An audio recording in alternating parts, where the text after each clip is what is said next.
सबसे पहले बात करना है, हम इस देश में जी रहे हैं जहां सेकुलर और डेमोक्रेसी का बहुत बड़ा नाम था।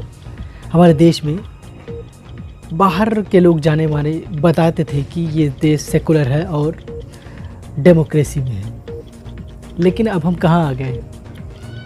आप देख सकते हैं कि हम लोग एक दूसरे की जान के दुश्मन बन गए हैं। हर कहीं पर भी आप देखिए पाए जाते हैं कि कोई हिंदू को मार रहा है तो कोई मुस्लिम को मार रहा है, कोई एक दूसरे को मार रहा है सिर्फ किसके कहने पे, सत्ता में बैठी सरकार को दिख रहा है अच्छे से कि किसी तीसरे के कहने पे हम एक दूसरे की जान के दुश्मन बन रहे हैं। लेकिन आपको ये नहीं पता कि हम अपने देश के नागरिक को मार रहे हैं। क्यों? ऐसा तो मेरा देश नहीं था पहले। आखिर क्यों हम एक दूसरे की जान के दुश्मन बन गए? और इस पर कोई और नहीं, कोई तीसरा ही सियासत की रोटी सेक रहा है। हमारे देश का जो चौथा स्तंभ है, 5 साल की उसकी मेहनत का यह नतीजा है जो आज हम लोग एक दूसरे की जान के दुश्मन बन गए। धीरे धीरे ये एक वायरस की तरह इन्होंने इतनी मेहनत की। हमारे देश की जो मीडिया है, इतना इन्होंने सांप्रदायिक फैलाया, इतना हिंदू मुस्लिम डिबेट कराया, रोज़ रोज़ प्राइम टाइम में हिंदू मुस्लिम आर पार की लड़ाई, पाकिस्तान ये दान वो दान, मुसलमान, सब कुछ बता के इतनी ज़्यादा दिल के अंदर हमारे जहन में भर दिया गया है हिंदू मुस्लिम कि आज हम 20 साल पीछे चले गए। आज वही 5 साल की मेहनत का नतीजा है जो आज हम 20वीं सदी में 20 साल पीछे चले गए। और ये सरकार पिछले 6 साल से 70 साल की बात और 70 साल का हवाला दे के कांग्रेस का सिर्फ़ और सिर्फ उनकी निगेटिविटी को बता के 6 साल इसने बिता दिया, लेकिन कोई विकास सही से नहीं किया जनता के साथ और गरीब मजदूरों के साथ। हर सभा हर रैली में सिर्फ कांग्रेस पर निशाना साधा। जो विपक्ष अब कुछ रहा ही नहीं, उसका हवाला दे देकर देश को पूरी तरह से खोखला कर दिया। उसके बाद भी आपकी आंखें नहीं खुली। आखिर क्यों? ऐसा तो नहीं था हमारा देश। मुगल के भी टाइम में भी हमारे देश में हिंदू सुरक्षित था। ब्रिटिश के टाइम में भी हमारा देश क्या हिंदू सुरक्षित था? यहाँ तक कि 70 साल कांग्रेस के 70 साल में भी हमारा देश सुरक्षित था। हमारे देश के हिंदू भाई बिल्कुल सुरक्षित थे। और आज वही हिंदू जो सत्ता चला रहा है हमारे देश में, जो सरकार चला रहे हैं, वो खुद हमारे देश की जनता से टीवी के माध्यम से और कानों में जाकर एक दूसरे से कह रहे हैं कि उठो हिंदू जागो, हिंदू खतरे में। कहाँ से हिंदू खतरे में? उनकी सरकार क्या कर रही है फिर अगर हिंदू खतरे में? क्यों पंडित और ब्राह्मण की हत्या हो रही है? क्यों लगातार मुसलमान ज़्यादा है या फिर हिंदू? आखिर वही हिंदू भाई की हत्या हो रही है। और कौन करा रहा है? जांच भी ठीक से नहीं हो रही। आप देख सकते हैं कि हमारे देश का हिंदू ही खतरे में आ गया वाकई में जब से ये सरकार आई है। हर जगह जहाँ भी सुनिए हिंदू ही मारा जा रहा है, मुसलमान भी मारा जा रहा है, लेकिन आप देखिए कि दोनों एक तरीके से मारे जा रहे हैं। और सरकार के नुमाइंदे, सरकार के मंत्री अलग तरह का बयान देते नज़र आ रहा है। गोली मारो सालों को देश के डैश डैश डैश। कोई मंत्री ये कह रहा है कि मुसलमान से सब्जी ना लो, कोई मंत्री कह रहा है कि कब तक बकरे की अम्मा खैर बनाएगी। ये क्या है? इन सब चीज़ों में हम पढ़ के क्या इस देश का विकास कर पाएंगे? आपने वो सुना ही होगा होम्योपैथिक की दवा, आपने खाया भी हो।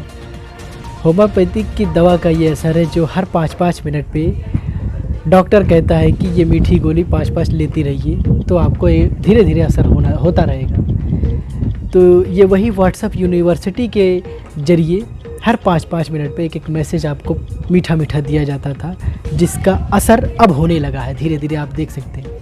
आप अपने घरों में टीवी चलाकर देखिए, कोई ऐसी डिबेट नहीं होगी जिसमें हिंदू मुस्लिम ना करवाएं, जिसमें कहीं दंगा फसाद की बात नहीं हो। आखिर क्यों? कहाँ जा रहा है हमारा देश? अत्याचार औरतों पर, महिलाओं पर रुक नहीं रहा।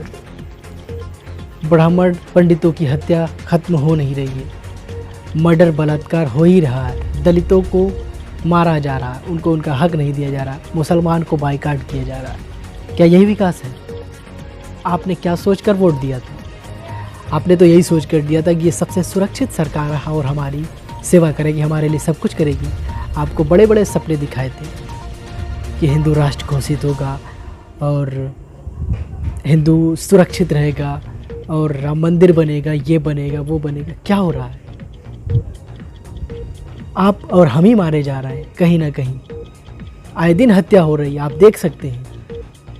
और आप देख लीजिए मज़दूरों को कैसे बंधक बना दिया है।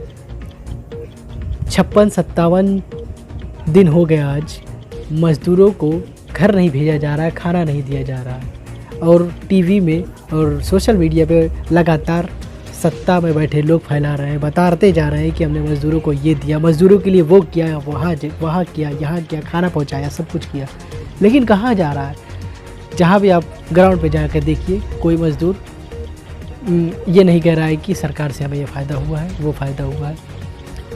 आखिर में वो थक हार के वो मज़दूर अपने घर जब निकलने लगे तो रास्ते में उनके साथ अत्याचार हो रहा है। पहुँचते पहुँचते कितने तो दब के मर गए, आप देख रहे हैं। कोई लेकिन मीडिया नहीं दिखा रहा ये चीज़। कोई दब के मर रहा है तो कोई कट के मर रहा है, कोई जल के मर रहा है तो कोई भूख से मर रहा है, तो कोई पैदल चल के मर रहा है, तो कोई करंट से मर रहा है, तो कोई एक्सीडेंट से मर रहा है। सरकार कुछ बोल रही है क्योंकि मीडिया दिखा नहीं रही है। और अब मज़दूर घर आ रहे हैं तो उनको अब रोका जा रहा है। आप देखिए, अभी मैं एक वीडियो लगाऊंगा। यूपी दिल्ली का बॉर्डर सील कर दिया गया। पैदल मज़दूरों के साथ जो जा रहे थे उन पर अत्याचार अभी भी कम नहीं होता। घर बनाए रखिए, आप घर बनाए रखिए और आपकी बात रखी जा रही है और आपकी बात रखी जा रही है। और चलाइए,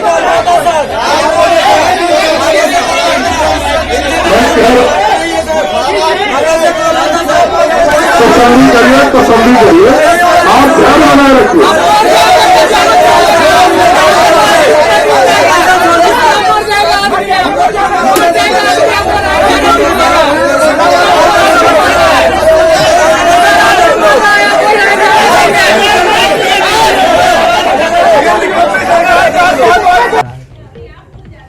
बिहार में एक हादसा आज की डेट में हो गया, उसमें भी कितने मजदूर मारे गए, ट्रक पलट दी गई। ये क्या है? हम इसको क्या समझें और हम कहाँ आ गए? आपको अपनी आंखें खोलनी होगी। अगर आप अपने बच्चों को टीवी दिखा रहे हैं तो आप अपने बच्चों को टीवी दिखाकर उनके दिल में वो ऐसी चीज़ पैदा कर रहे हैं कि एक दूसरे के लिए नफ़रत पैदा हो रही है, क्योंकि टीवी में जो कुछ दिखाया जा रहा है वो सिर्फ़ और सिर्फ नफ़रत भरी बातें दिखाई जा रही है। और आपका बच्चा एक दिन वही नफ़रत अपने दिल में, अपने जहन में लेकर बाहर निकलेगा। एक दूसरे की लोग जान के दुश्मन बन जाएंगे। कहाँ चैन अमन शांति रह पाएगी? तो आपको जागना होगा, समझना होगा कि आखिर हो क्या रहा है। विकास तो दूर, देश का बहुत सारी चीज़ देश की बिक चुकी है। देश की अर्थव्यवस्था ऐसे हालात पे आ गई है कि हम लोग पूरा 20 साल पीछे जा चुके हैं। लेकिन आप अब तक नहीं सामने आ रहे हैं, अब तक नहीं सवाल कर पा रहे हैं, बैठे हैं घर में। शायद आप इस दिन का इंतज़ार कर रहे हैं कि ये कल, आज इनके ऊपर है, हो सकता है कल आपके ऊपर भी ये चीज़ आ सकती है। इसलिए आप पढ़े लिखे लोग हैं, आपको आगे आना होगा, समझना होगा। ये जो देश के जो मज़दूर हैं 80%, ये देश की रीढ़ की हड्डी है। जो आप बड़े बड़े घरों में अच्छी फैसिलिटी पा रहे हैं, बड़ी बड़ी बिल्डिंगें बन रही है, फ्लाईओवर्स बन रहे हैं, ये मज़दूरों की देन है। आपका 80% काम जो है मज़दूरों ने किया है। आपके देश में जो विकास है, जो खूबसूरत लग रहा है हमारा देश, वो मज़दूरों की देन है। वो रीढ़ की हड्डी ख़त्म की जा रही है, बंद की जा रही है, एकदम बर्बाद की जा रही है।